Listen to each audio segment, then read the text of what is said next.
Hey guys, welcome back. Today's video is on object-oriented programming in Python. So let's begin. First, let's understand what is object-oriented programming. So it is a fundamental programming framework that almost every developer has used at some point of time.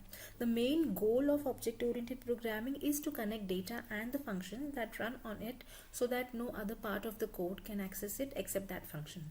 So in comparison to other designs, object-oriented programming does have some better benefits, which include software maintainability, development, and also it is cost effective. Moving ahead, we'll check the 4 principles of object-oriented programming. So number 1 is encapsulation. Encapsulation is accomplished when each object within a class retains a private state. Now, other objects cannot directly access the state. Instead, they must use a list of public functions. These functions allow the object to control its own state, and no other class can change it unless it is directly and exclusively allowed. Number 2 is abstraction. Now, abstraction is an extension of encapsulation.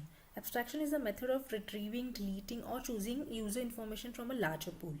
So one of the benefits of abstraction is that you can use the same details you used for the dating app in other apps with like just a minimal charges.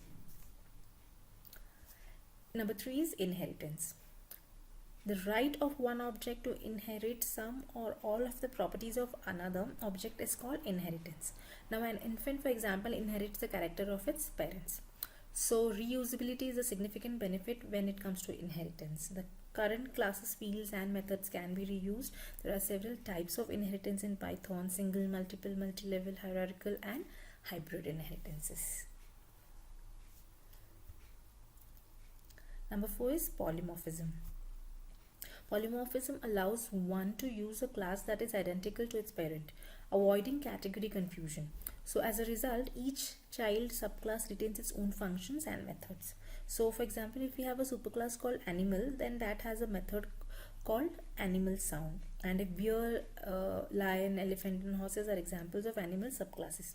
So each of this will have its own iteration and animal sound. So moving ahead, let's see the advantages.